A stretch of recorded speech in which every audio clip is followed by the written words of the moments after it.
Going for boost. Well, I think going for boost, if you're a boost merchant, like someone like AJ or someone, you go for boost.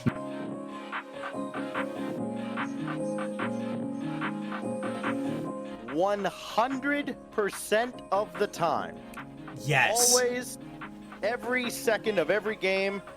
Ball's going in your net, don't worry about it. Go get the boost and make sure you've got the full 100 to celebrate with the other team.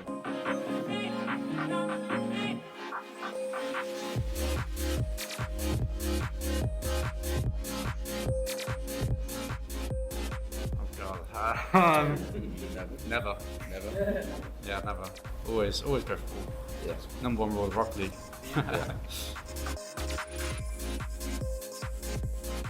Welcome to the Boost Over Ball podcast, where three aggressively average Rocket League players talk about everything RLCS with your hosts, Ace, Code Red Jack, Kyle Cube, and AJ Binky.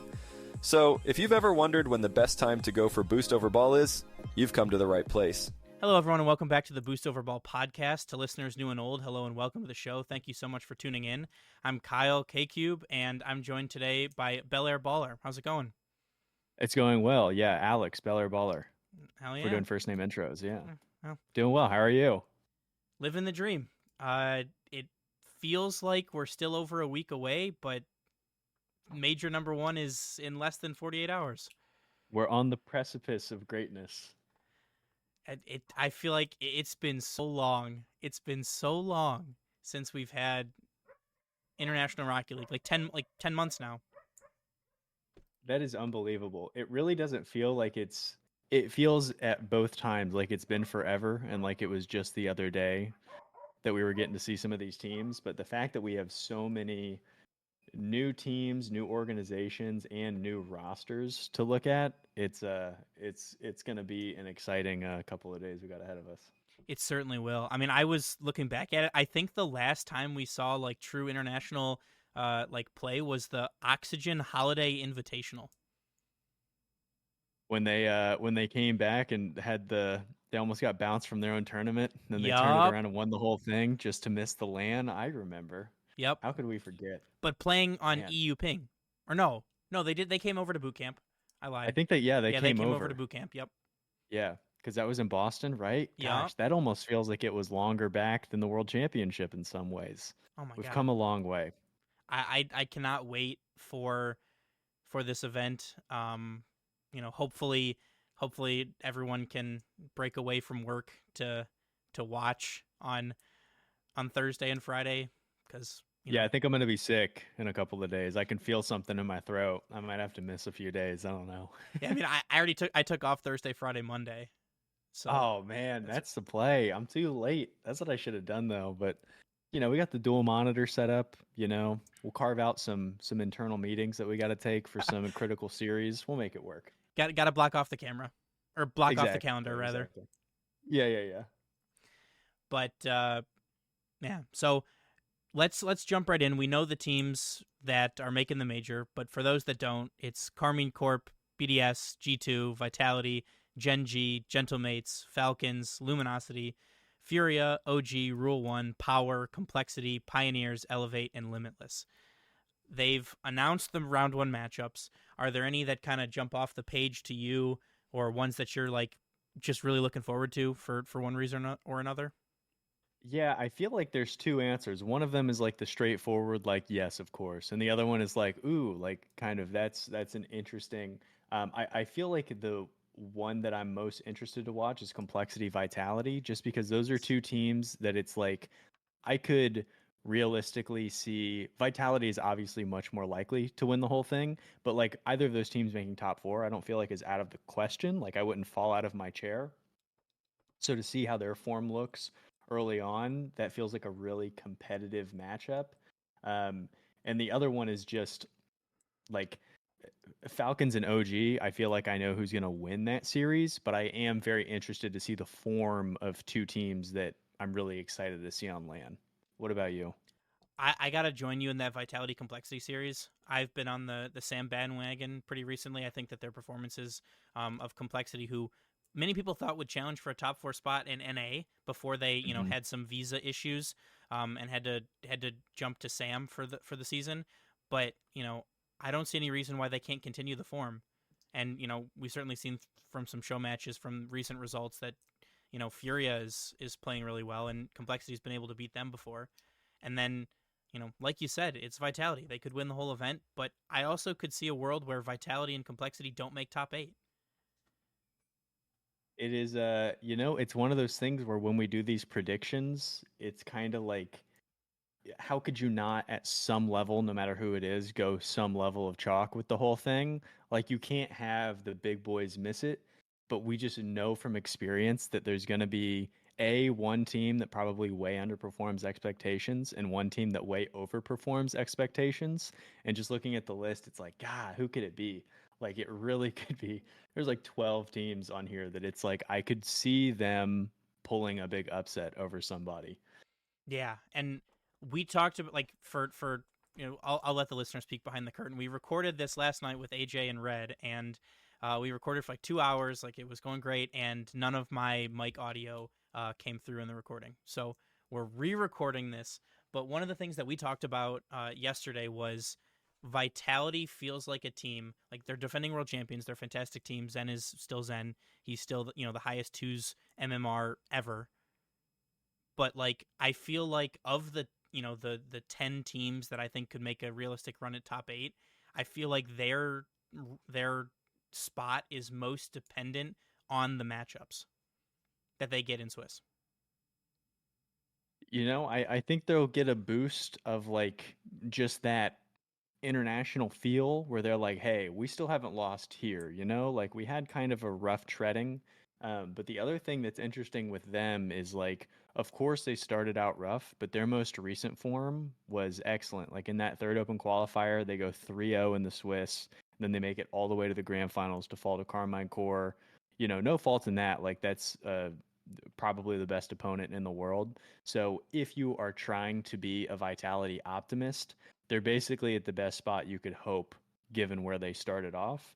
And I'm really interested to see what they look like. I mean, if anybody's going to be taking it seriously, well, you could say that for a lot of teams, but Zen is kind of the guy who I would assume is going to kind of throw down the gauntlet.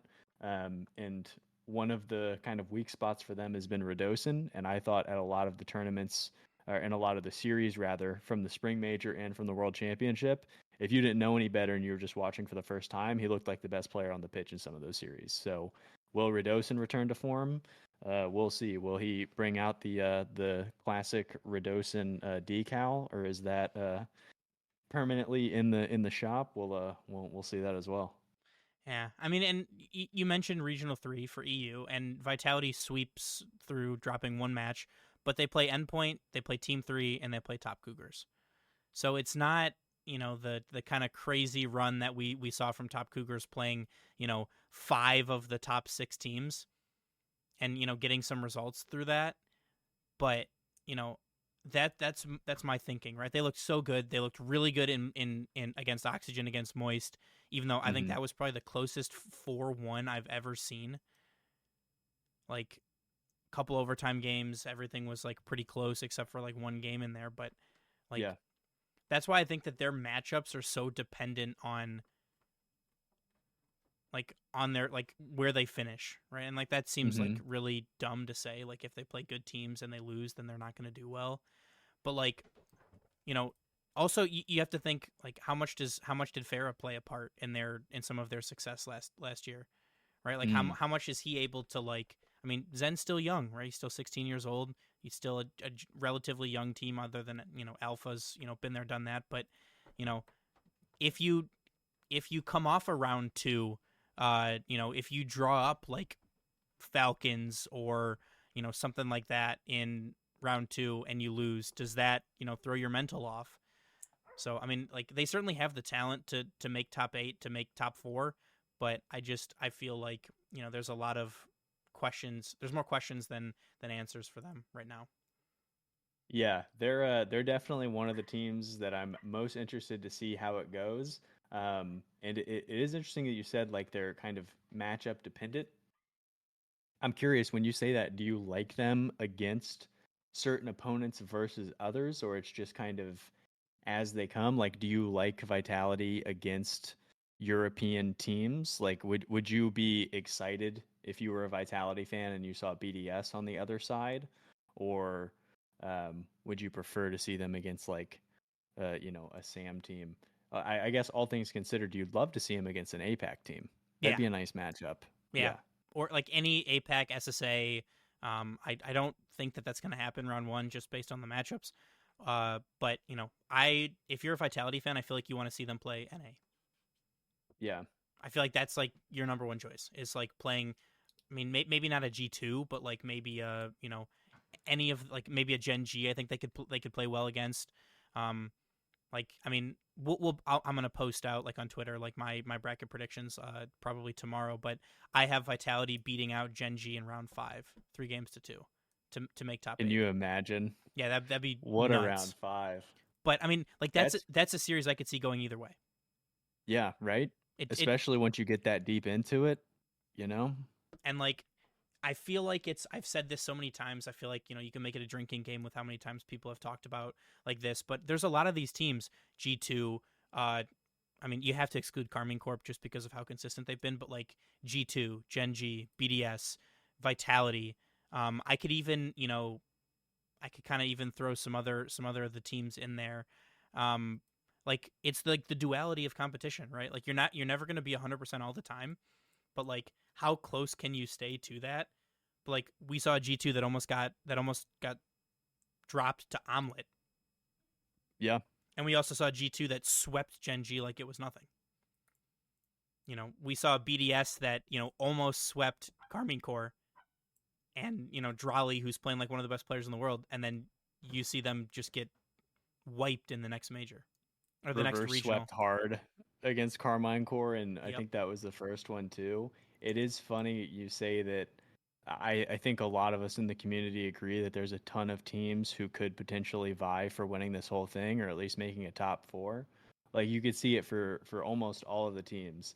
And on the exact same side of the coin, because there's so many who could compete so deep into the tournament, there's also so many teams that I could see just not even making a top 8. Like basically the only team that I would be like completely shocked if they didn't make top 8 is Carmine. And I think honestly, just looking at it, I think my second team is probably Team Falcons. I'd be most surprised if they didn't make it, but maybe I'm crazy. I could totally see like BDS not. I think it's less likely that they don't make it than they do make it. Like they're a great team. They're probably going to make top 8. But would I be absolutely shocked if they didn't? I wouldn't be. No, I mean, there's been some talk I've seen on, around the Twitter, not like the Twitterverse, not like, professional, like from the players or anything like that, but like, is Monkey Moon gonna tilt, right? Is Nolly gonna, like, notoriously, like his highs are very high, but his lows are so low. And like, is Appjack gonna be the, regional one or major one from last season winning Appjack, or is he gonna be, regional one from this season Appjack where they get swept? Yeah, I could really see any of these fall in a lot of different directions. And when I was prepping for this podcast, just thinking like, what can we glean anything from like historic tournaments and fall major last season? Gen G wins it. They were the 1 seed from North America. They won it against Moist, who was the 5th seed from Europe. Not something that you would really expect. And then the 3rd seed was Team Secret, who is Sam's 2 seed. The year before, BDS wins it. They're the 3 seed. Semper is up there in the top 4. They're the EU 4 seed, and FaZe is the NA 3 seed. So, I'm sure that we wouldn't have predicted that at the time either. So, is it completely out of the question that we get a cheese masterclass and we see Luminosity make a top 4? I'm not betting on it. I don't think it's going to happen. But if it happens, like just, international stage, the results and how we got here in form, all of that is important. But it's Rocket League. We only get one series. It's not NBA playoffs where you play it 7 games over the course of a week and a half. It's one day. If you're out of form, you have a couple bad games, that could be, the end of you. Yeah, 100%. But you mentioned cheese. That's a good transition here. One of my I have a couple of storylines and a couple of questions that I am like most excited to see answered. One of that being, you look at Luminosity, you look at, another team that jumps to mind immediately is OG, right? Like, Calm, he's super aggressive. He has the record for most demos in a game. Like, the type of, he has the mechanics to back it up, but the type of aggressive playstyle that he plays with. Same with Reddles and Magic Bear, right? They very often will have two guys in front of the ball and just leave Cheese to do his thing. But, Cheese has been prolific offensively this season, but partially because there's been no goalie. Yeah. So, like, just get him out of the way. Exactly. Is the aggressive, like, I even want to say hyper aggressive, like bump heavy demo play style, will that give anybody any pause, right? Like, that's not something that you see as much in Europe, right? Like, you get, like, I gotta say, like, I get the cringe goals, right? You get the air dribble bumps, you get the stuff like that. But I mean, there's no teams that outside of those two that are as consistent with the physical play as Luminosity and OG. Yeah, I mean, opening up that space has done wonders for Cheese. There's only 2 players between North America and Europe in the first split here that shot over 30% shooting percentage while also being above 3 shots per game. Those are Vatira and Cheese. Those are the only 2 dudes who have done it. So they have been electric in the scoring department. I really like for North American, for OG and Luminosity especially, the fact that the South American teams both were in A previously. So in other cases where you might be like, oh, we really don't know what this matchup is going to totally look like at least if you're Luminosity and you find yourself in round 4 against like Furia or whatever, are you the better team on paper? Probably not. But if you're Luminosity, at least you're like, okay, we played these guys for like a full season, So Yeah. you have that like extra line of confidence where it's like, this isn't like some complete unknown to us. I think Europe would probably be ready for that kind of very physical bump heavy play style just because they're so used to like being glued to the ball and kind of making it a little messy and keeping tight and all of that. But I could really see it catch somebody off guard, like, a Falcons or a Complexity who might not always get that play style in their region, where you just get somebody coming behind you and, swiping in for demos. So, I think a lot of people are looking at Luminosity and OG as like, thanks for showing up, but like, you're not really part of the competition. I don't think that that's the case. I could see either one of those teams, breezing through. I probably feel better about OG than Luminosity, just because I have more question marks about Luminosity, and we've seen OG be there.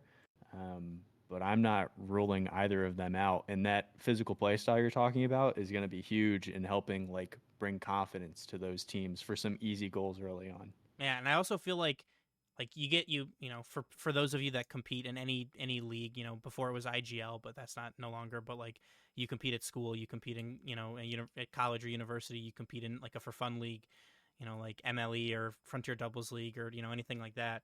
Like demos are easy to do. Like does not take a lot of skill to like mechanical ability to be able to demo, right? It takes skill to like predict things and stuff like that. But I mean, you can definitely use it to calm down the nerves. Like you said, bring some easier goals, like kind of like settle into a series. And I think that that's big. And you also look at the teams that that do that.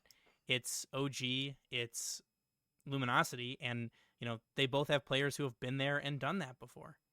Like they've been to international events. They've they've done all kinds of in person. Well, not during Swiss, but like in person Rocket League play. So yeah, you think that that's maybe like a tally in the pro column for those teams.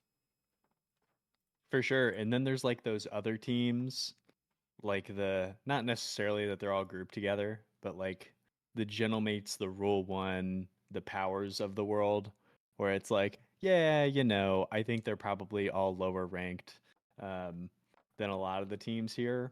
I don't know what we're gonna get from any of those teams, especially like early in the season. Gentlemates after the first qualifier, I was like, oh man, that's my team. Like they're exciting to watch. It looks like they're having fun, and then it kind of tempers a little bit And now it seems like they're kind of decidedly below the other three teams in their region. Baseko's a world champion. Itachi's been around a whole bunch, always elevates his teammates. Juicy's kind of the X factor there, but that team, we're going to get to see Naopo finally on stage. There's so many players and teams and storylines going into this that I can't wait to see how it all shakes out. It is. And also, like, I feel like you can't discount Ahmad and Okhalid. Yeah. Like, they're definitely not as old as I thought that they were heading into this event. And they still got it, right? And it, like, after the Sunless video, like, it's not hard to root for them. But like, Okhalid's 21 and Ahmed's 20. Like, Jeez. they're still there. Yeah. So like, that's so crazy. And they've been there, done that, and similar to how, like, I mean, it's going to be to a lesser extent, right? But like, you got your X factors out there. You have your your first killer, your Vatira, all of Falcons, beast mode. I think Nuepo can be that for Falcons. Yeah, we're gonna get to see him for the first time. Or Man, you even Rule brought up 1. first killer. Yeah. I've made the same. I've made the same. It's tough to keep him. Well, in they were order. used literally on Falcons, and then they kicked them so they could pick up. They the just twins. did a whole. And I still don't. Switch I on still us. don't even know why that happened. But here we go. Here we are. I don't know if I'm gonna be the one to shed the truth on that one either. But I can't believe that I didn't think about First Killer until you said that, because he's probably like one of the players who is the most interesting coming into this. Like, was the fulcrum for a leading phase over the course of all of last year. I think they were number 1 in points overall in North America Mhm. by the time they get to the World Championship, and then that team completely dissolves behind all the off the pitch issues that they had, and the only reason that you join Gen G is because Gen G is looking to build a major winning team. That's why you pick up First Killer. That's why both sides decide to do something like that, so you can compete at this stage. And there's a lot of pressure on First Killer, I think, to prove his worth, and we're gonna see how that shakes out as well. Yeah, I mean, you look at like you said last year with FaZe, like kind of the NA golden boy, really. Like, with as much as they talked about him, as much as he was like lauded as the next coming, but I feel like you haven't really heard much. Like, I mean, he stands out when he plays because he's First Killer, but like, kind of he's kind of been overshadowed this split so far by Beast Mode, by Daniel, by G2 specifically. And it's crazy. He's already played the 14th most LAN games all time for his killer. Yeah. It's just, as we continue to ramp up, there's some of these names where it's like, oh, that's like a guy who was around for a really long time. But now players are so much more accustomed to playing at this stage that the quality is so much higher. And that's why it's exciting, even for the teams that we know that are going to be early outs, like your APAC and your SSA teams. The fact that we have young talent from those regions who's going to get a little experience under their belts, I think is good for the region overall. Like, we see what it's done for OCE. None of us are really doing cartwheels about that region overall. It seems like they've taken a step back. They're clearly not at the same level that Sam and Mina are, so we can't really consider them. They're kind of in their own like third tier. But the fact that those two teams are comprised of a ton of dudes who have been here before, and like, it's not like they're gonna have any LAN jitters because they haven't been here. Like, they're bringing veteranship for teams that could like shock people. I on paper they're certainly not as good, but would Pioneers taking a win off a team like them beating Luminosity, like I think that's totally within the realm of possibility. Yeah, I mean, like you said, I think that I certainly feel like this power, like this iteration of power, has the best chance of like performing well at a major, just because of the way that their play styles kind of mesh. Like, they're very mechanical, very offensive. So I can see it. I don't know that I'm necessarily counting on it or predicting it to happen, But like you make a good point, right? So with the Swiss format, there are 2 teams that will go 3-0. There are 2 teams that will go 0-3, which then means, right? So like you figure, it's most likely it's going to be a APAC and an SSA team that are going 0-3, but Yeah. that's not necessarily always the case. I don't have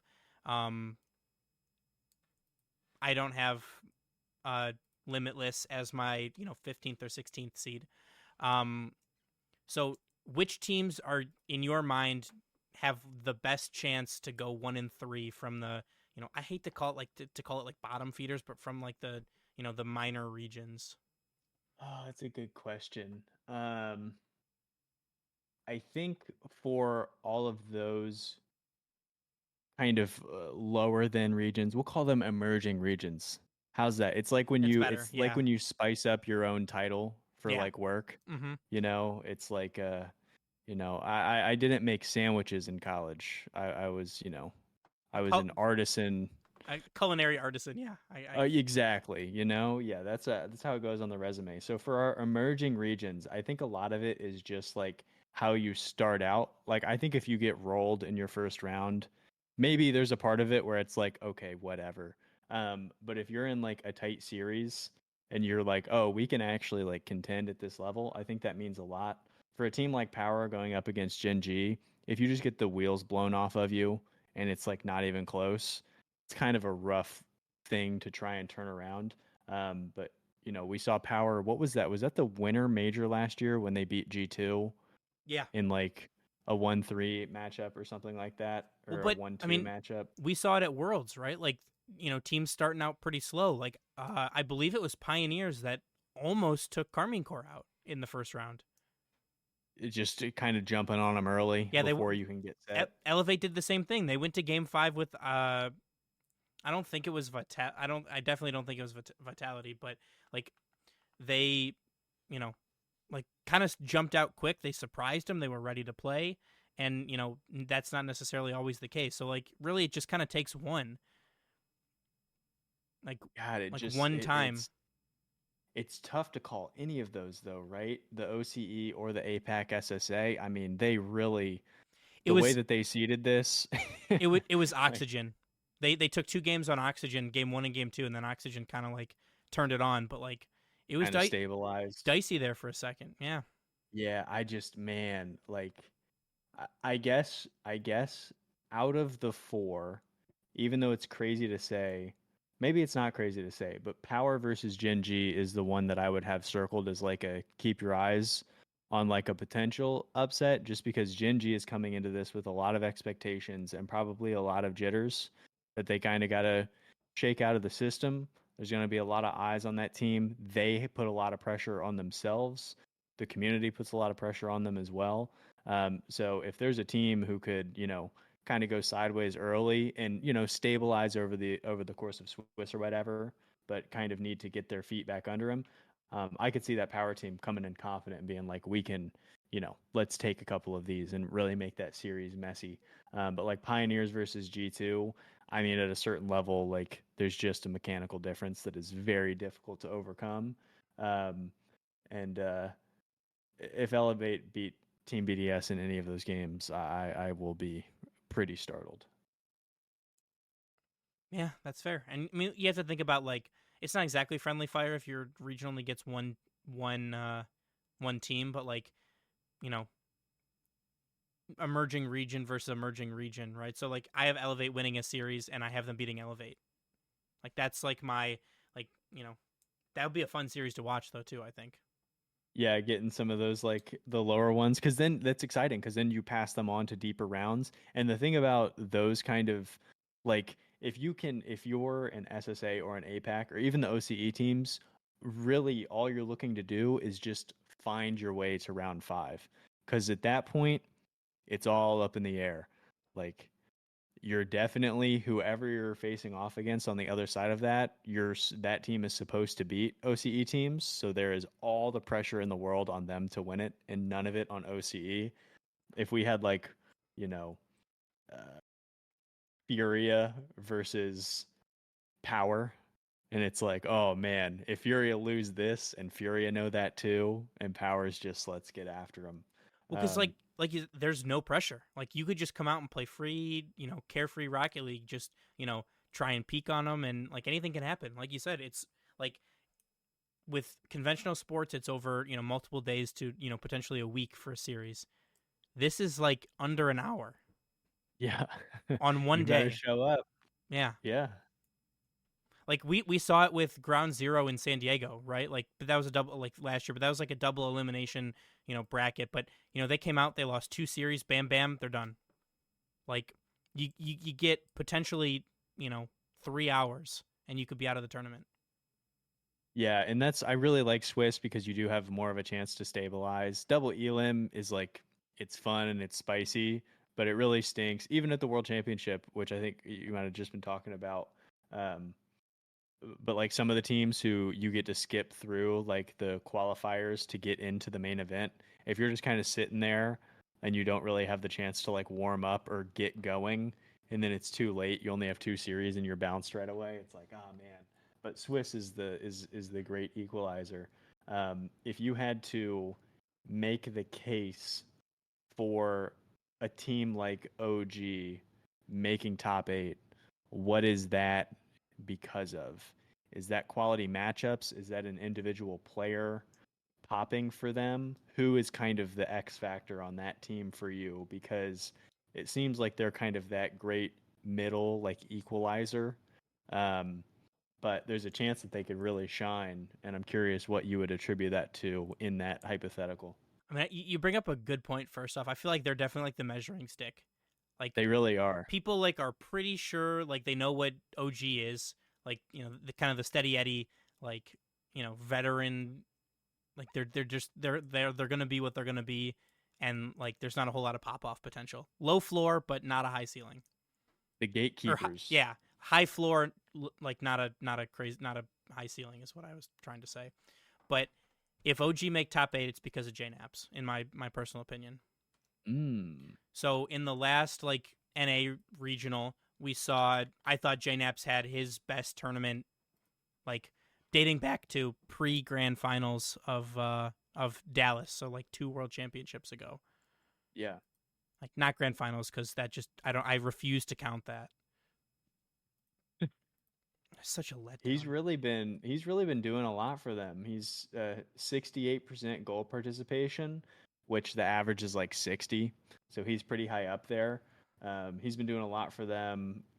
He's drawn equal in goals and assists per game, 0.69. So he's been doing a lot for them. I kind of thought he might be the weakness going into it, mostly because I thought a lot of people were too low on comm. Like I thought that version 1 might keep that roster. Of course, Atomic becomes available, and like, okay, well that you have to make that move. But I was like, hey, they should keep comm after the one Gamers 8 and everything. I was really high on him. I think just in a general sense, people are. Nolly is probably the most polarizing player in all of the RLCS. You either love him or you hate him. Some people have him top 10. Some people think that he's not good enough to even be on OG. It seems like, but yeah, if they can create enough space and opportunity for JNAPs, it doesn't have to be flashy. He's like an old school NBA center. Like, get him in the post. He's got a lot of post moves. Not super athletic, but he can just burn you over the course of a series. And they can keep him tight too. They're definitely not going to like put 5 goals up on you or anything like that, but they can keep a lot of these series pretty close and make it messy. And especially when you have comm on land, that's an additional little juice in the tank as well. Yeah, so I think that having a peaking Noli certainly helps your chances, but I think JNAPS is kind of the oil that runs the engine on OG. I mean, just looking at like specifically their series against Luminosity, in the quarterfinals of Regional 3, right? That 4-2 win to secure themselves a spot at the major. Like I really like I look at some of his stats, right? And he's got 4 goals, 5 assists, 75% goal participation, and a 1.027 rating. Like that's higher than most of the people and everybody but Reddles on Luminosity, just because of the some of the demos that factor in there. But I mean, just still a tremendous player, the oldest player at this tournament, the only person born before 2000, like the last 90s baby still kicking around here. But like, I think that he's got to be the reason that they sink or swim, whether that's fair to him or not. The most LAN matches ever played as well for JNaps. He leads the pack historically. I don't know if you want to, if I feel like I'm hopping around a lot. It's because I'm excited for all of these teams. That's what it is. But I mean, you brought up that series with Luminosity. That series is a great encapsulation of why I'm still wary about Luminosity. Like, it's not fair to highlight individuals just because I don't want to be negative. And, we're talking about like young athletes and everything like that. But for a series like that, when the rub on Magic Bear historically has been, can he rise to the occasion? And that's a series where, the mech should really be able to flow. I just, it seemed like the roster move was to free up space for Magic Bear to kind of get more time on the ball and, have his hands on the steering wheel and kind of captain that team. And we've kind of seen the emergence of Cheese supersede that.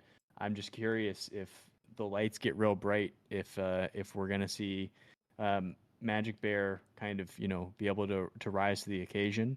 I'm not saying that he won't, but it's the reason why they're a team that I am not as confident about as some of the other teams that I think could be in contention, because I really like that team. Big Rettles fan. Cheeses looked electric. Magic Bear at points has looked unstoppable. I know CJ historically has talked about him as like, someone who always pops off in scrims. Scrim Bear. Can we see it here? Yeah, Scrim Bear, So can MB put it together? I mean, we're gonna see. We are indeed. And like the thing for me that kind of like, because I had the similar questions about Magic Bear. I was like, he didn't really do much on Optic. Like Optic, like grossly underperformed their expectations last season. And then like for me coming into Regional 2, I was like, okay, this is the make or break for Luminosity. Like they need to like, put up or shut up. And they come in and they get swept by NRG in round 3. And I'm thinking, oh man, here we go again. Like this is like, NRG has not done well, and they are, they're sweeping you. And then they come out in quarterfinals and, in the playoffs and just masterclass. It's just a straight sweep. Like, oh yeah. It's not close. Like at all. Like goals are 19-6 on the series. And, you have Magic Bear leading the charge with 8 goals and, 65% goal participation.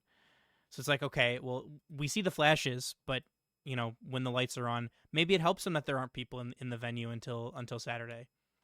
Right? Maybe like scares easy or something. Bummer for the crowd, but possibly great for some of our participants. But it's that's the thing. It's not a doubt of the talent. Like we all in a vacuum, Magic Bear can do some stuff that I would never even dream of doing on the ball. Consistency. Can you do it over and over again? And so far, it's been kind of a checkered way to get us here. So, yeah, for sure. I mean, we're both in NA. I would say that we're probably both on the NA band. Oh, you're in North America too? Yeah. Wow. Oh, I didn't know that. Oh, small world. But you got.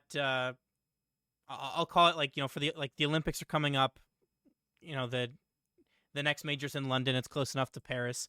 You got the Olympic torchbearer. Who is your NA torchbearer? Like who's the shining, glimmering hope that NA has for a major victory? Is it a torchbearer like Magic Bear? Bearer? Like which team is like? Are you placing your hopium with to win a major if you're an NA hardcore fan?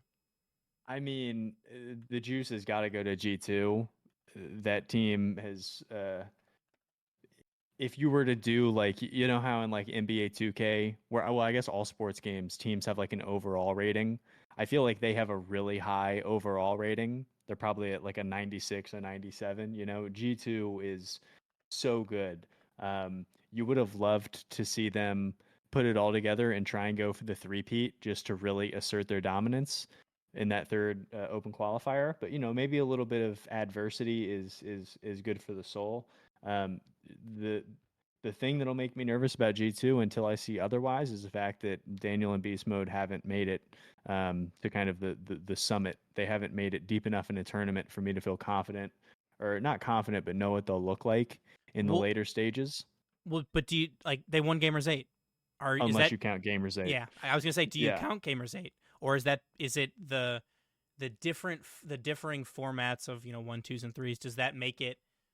I don't want to say less legitimate, but like more unorthodox, right? It's not exactly a full 3s tournament. Like you have to like, because like if you're watching a 1 series, like you're gonna watch your teammate, but you can check out. If it's a 2 series and you're not playing, you can check out.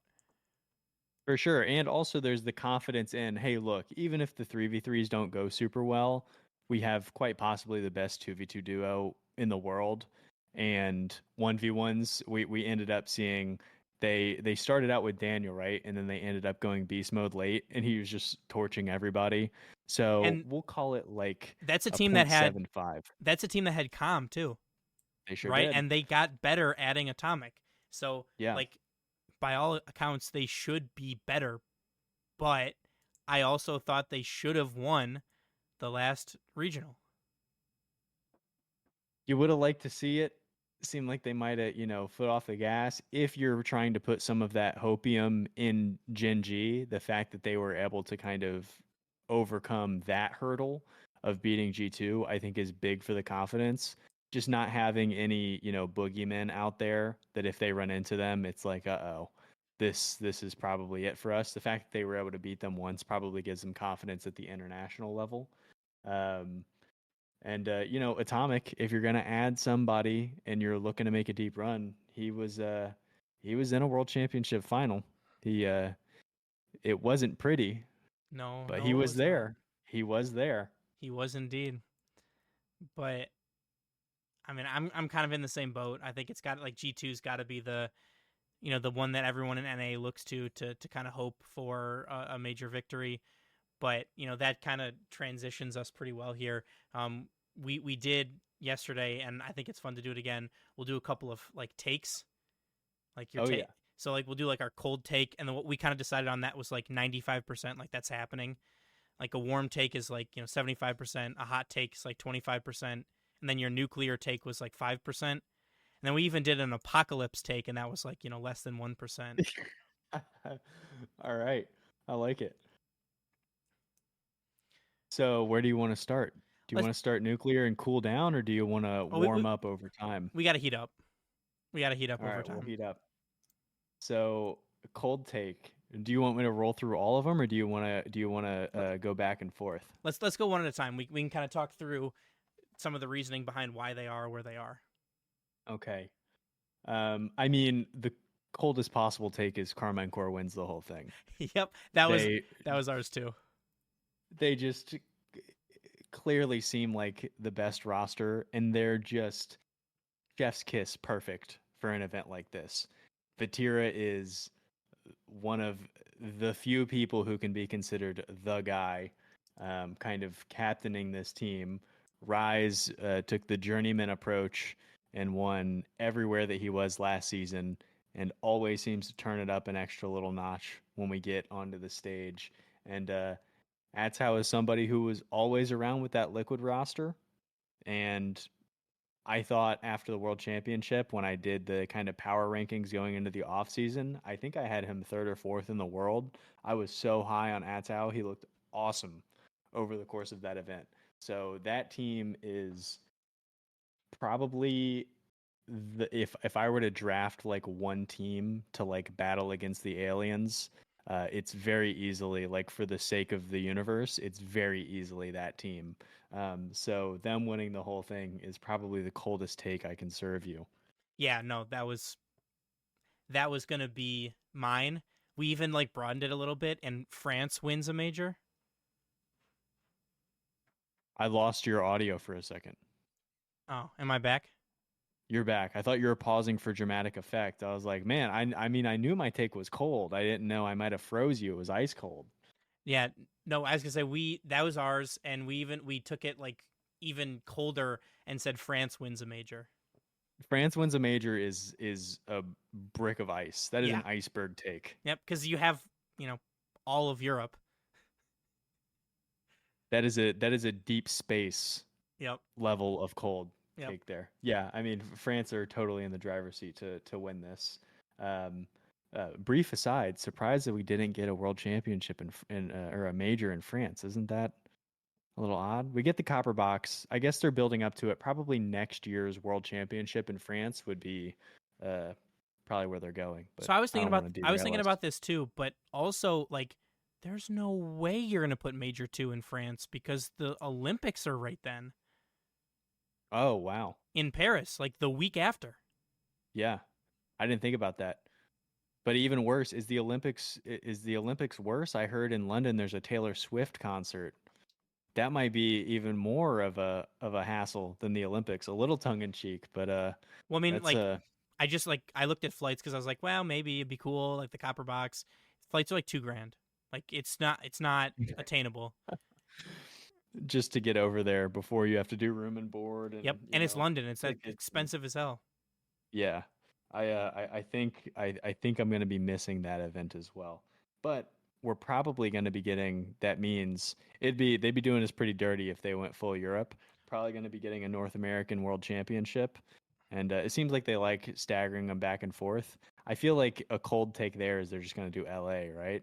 That's where the headquarters is. Like, I feel like I don't want to do LA. They've done San Diego a couple of times. They've done in LA before. I feel like they have not done a Midwest. I feel like a Chicago could be really cool. yeah. What if they went like super obscure? It's in like Iowa. Or I'd just be put down. it- Like yeah, just, you know, like Minneapolis or like Cleveland or something like that.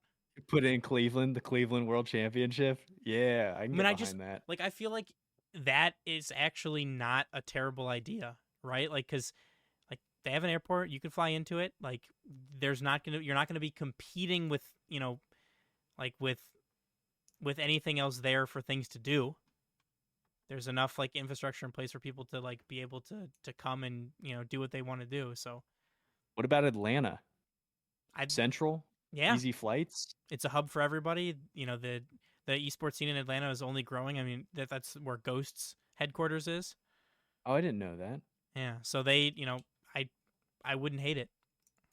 I just really like We'll figure the hopium is so much for there to be worlds in North America if we're not going to get either major.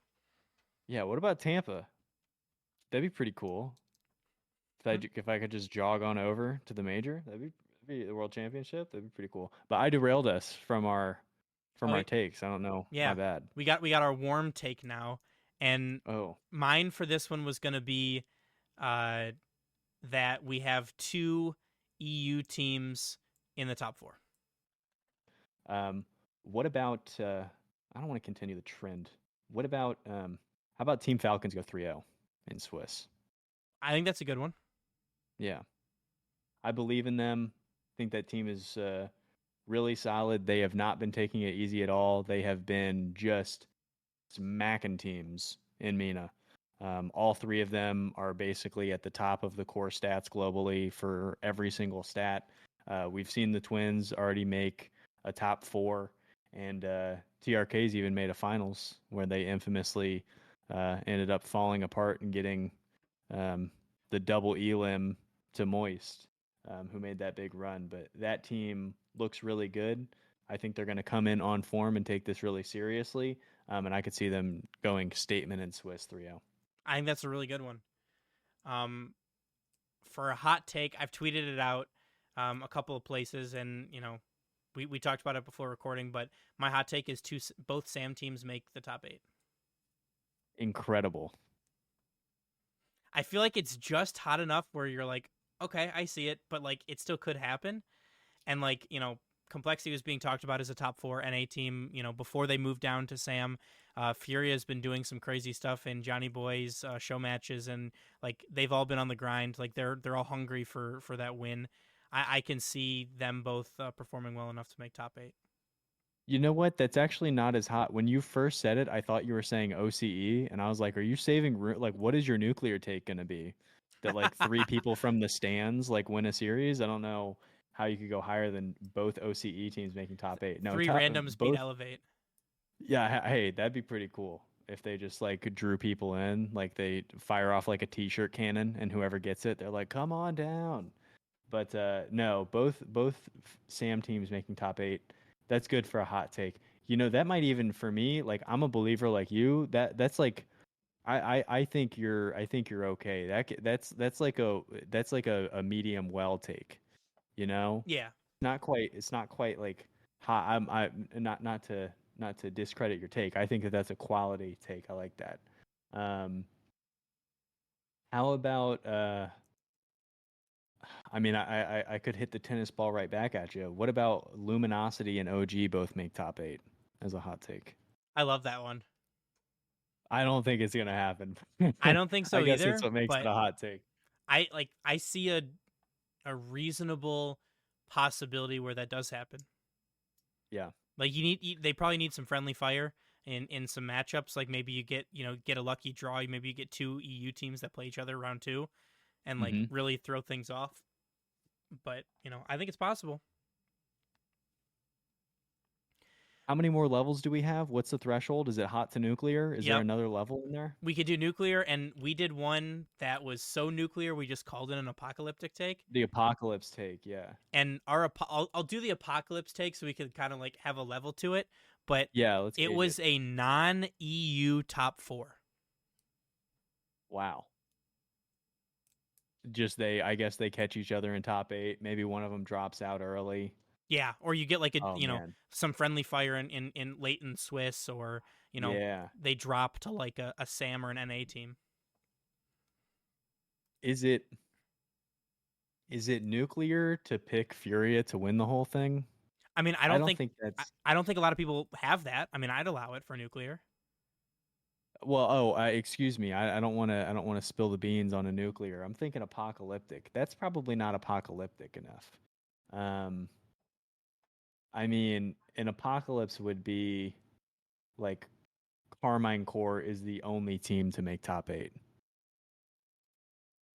Like, because Carmine Corps, like in all a non-EU top 4. Like I could see it for the other ones, but like Carmine Corps getting out, oh my goodness, like that would be crazy. But like Something would have nobody like making gone top 8. seriously wrong. Oh yeah, like maybe they just catch somebody like G2 just runs them in like top 8 or something like that, like in the quarterfinals. Um, I mean, but I think another one I kind of thought is power, or like really like realistically I could only see like a way for it to happen for power, but power catch lightning in a bottle and they get to that round 5 and they make top 8. yeah, Apocalypse is. I think we just tear the whole esport down to the studs if Limitless win the whole thing. I feel like we have to. Yeah, I think I would have to consult a doctor to make sure that I wasn't hallucinating. I like both. I like that Apocalypse take a lot. No EU in the top 4. It's apocalyptic because the odds of it happening are so thin, like you Yep. said. What's your nuclear? Do you want to tee it up or do you want me to go? I don't know. I can go. My nuclear one was just a little bit of a kind of the same vein, but no EU in the grand finals. Wow. Because like the I way guess that I'd have to. the way that Yeah. I predicted it, I have a top 4 of Carmine Corps versus Furia and Falcons versus G2. So there's only Mhm. one EU team in my top 4, and I have them, Carmine narrowly beating out Furia in Game 7. So like if Furia are able to take that, then there's no EU in the grand finals. So like super unlikely because Carmine Corps has again been the most consistent and the best team in the world and are the favorites with a bullet. So that's kind of why it's nuclear, but it's like, okay, well, there realistically could be a world where that happens. Because like you come out on Championship Sunday, that's your first series. You could just like lay an egg. Yeah. Just a dud of a series too early. We'll Like- blame the jet lag. Like G2 in the grand finals at Worlds. Don't bring it up. It stings still. You know what? Thank you for going first. I was trying to see if I could push you that way because I needed to purchase more time for myself to think of a nuclear. But I've been watching a lot of Complexity film recently, and Dorito isn't fully integrated. which makes me nervous, but that's probably why it's suited well for a nuclear take, which is complexity winning the major. Um, we've seen that Team Secret, Sam 2, make a deep run previously. You just need one series to kind of break your way. They caught version 1, who just could not hit the broadside of a barn door when they were shooting. I think Beast Mode was 1 for 11 in that series. I've said it so many times that it's seared into my brain like a tattoo. But complexity, CRR stepping up a level, him and Dorito finding that form that they had in the old guild days when they made that Gamers 8 Grand Finals against Furia, and Razebull just kind of being unleashed and finding himself at a mechanical stage that has him, floating above the rest. That's my nuclear take for you. I like it. I mean, I would agree with you that Dorito isn't fully there yet, but I do raise you, and I hate to do this to him because he's probably heard it a bajillion times, but is a maybe 80% integrated Dorito better than an AJG who misses open nets? No. Dude, I was walking away from some of those series being like, God, AJG is so good. Like I put up a YouTube video that it was like the players that I most enjoyed watching from like the Winter Major or something. I can't remember like what the format of it was, but I just like gushed about Itachi and AJG were the two guys that I was just like, gosh, like they're not flashy. They have very little like online footprint. Like AJG, you never see him have like a great tweet that like goes crazy, or he's not like showing up on podcasts or YouTube videos. Like we all know so little about AJG, which I think kind of hurts what you look like to the public eye. But man, like if he wouldn't have missed that open net, and that's also like, blaming somebody who misses a buzzer beater 3 for like, that's the reason we lost the game. It's like, well, you could have hit more free throws or not gotten into foul trouble. Like it gets to the end, so we blame that. But I'm still like, them moving off of AJG was the right thing to do, just because at a certain point it gets stagnant. You have to switch it up.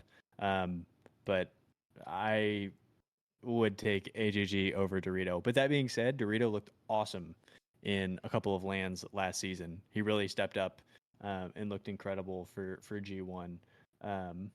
So I don't know. I'd take AJG, but for my nuclear take, I'll take Dorito. Fair. Well, we're getting towards the end of it here. We got a couple of news related things to talk about. So we talked about it a little bit, but Major 2 announced headed back to the Copper Box for the third time. And I actually wrote it in my notes, good comms by Epic and Psyonix to announce it 3 months early. Kind of surprising that they didn't do it in front of the audience, but hey, I'll take the extra days to like plan if you're going to be able to go, which I probably won't be. And then the second piece of news is that it's been announced through Shift, through a couple of other avenues, that Dignitas are set to pick up Stizzy from Magnifico in place of Gyro. What are your first thoughts on Stizzy making the jump across the pond? I had made a Stizzy video when he was still on, where was he before? Aogiri. I was like, hey, I don't know if a lot of people are like watching this guy, but he's really good and I like him a lot.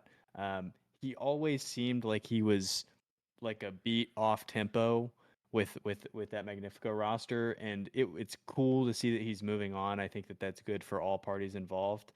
I guess if you're NA and you're trying to catch up to EU, one way to do it is just to take all their talent. So I like the play from that standpoint.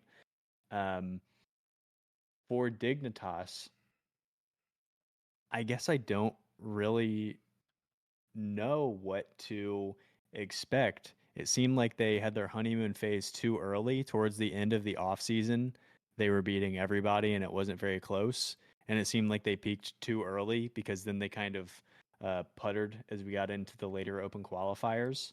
I don't know if Stizzy moves the needle enough for me to pass some of those other teams. Like, I still don't think I would have them above SSG or M80. So they haven't jumped that high.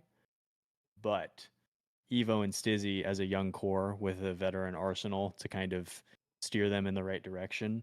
I like it a lot more than Gyro, who, by the way, has already this season played like 500 twos games.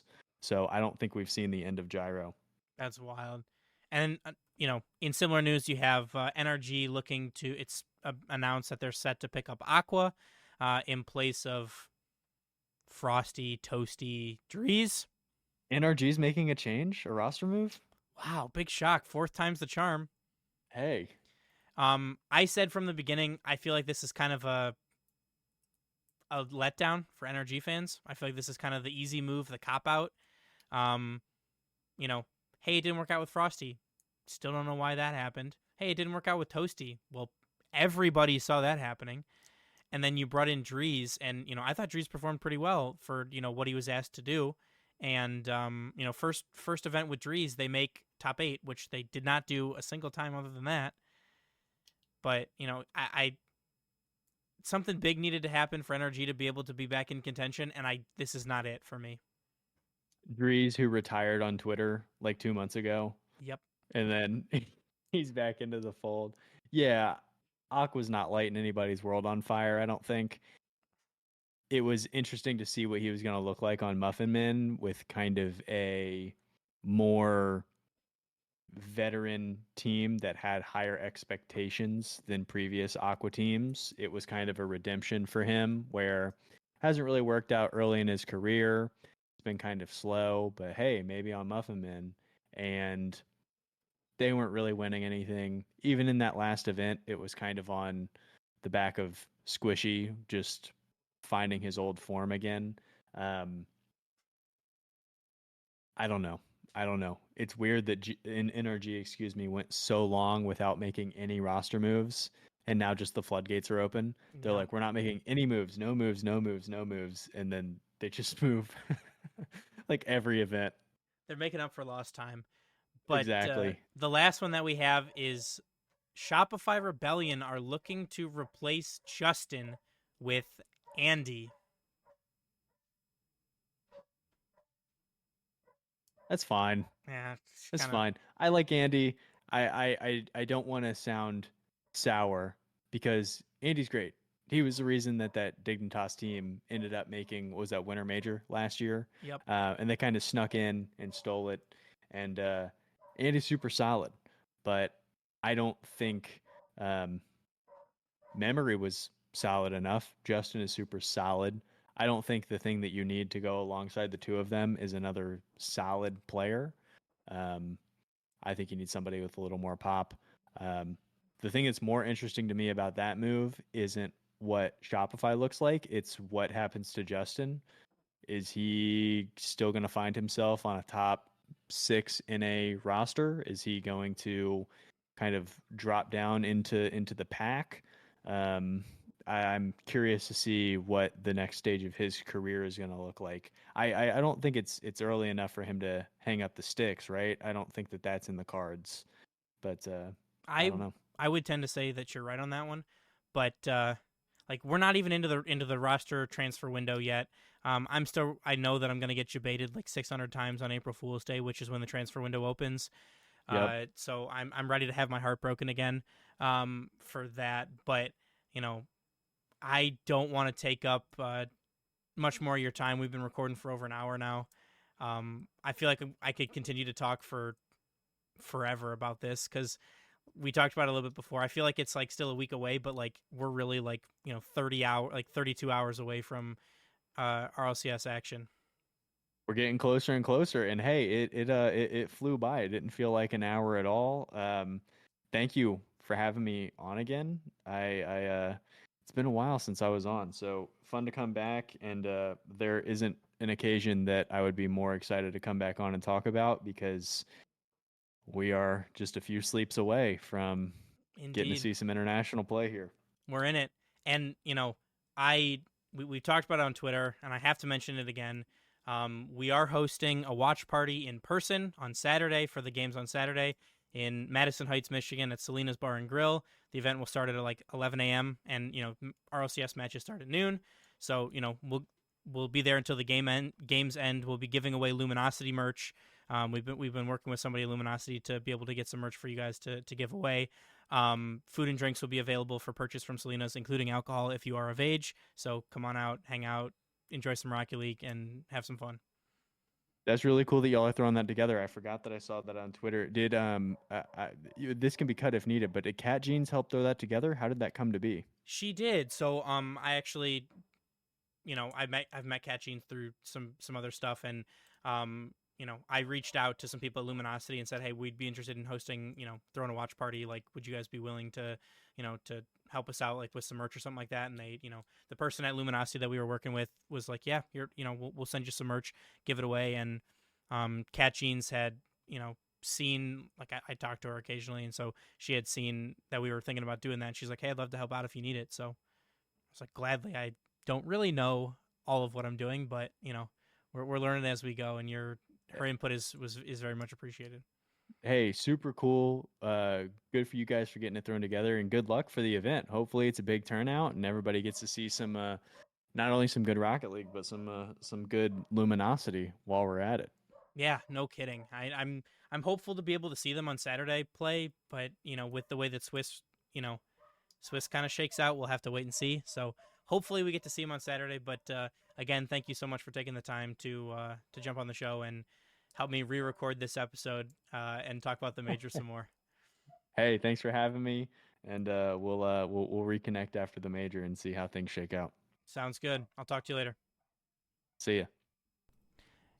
I hope you enjoyed our chat with Belleair Baller, but that will wrap it up for this episode of the Boost Over Ball podcast. We'd like to thank you so much for listening.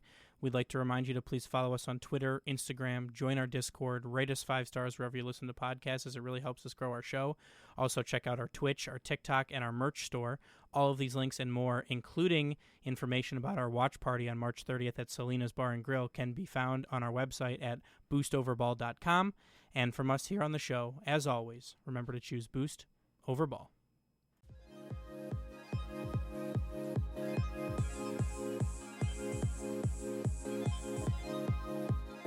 Thank you for listening to the Boost Over Ball podcast. Make sure to check out our website, www.boostoverball.com, and rate us wherever you listen to podcasts.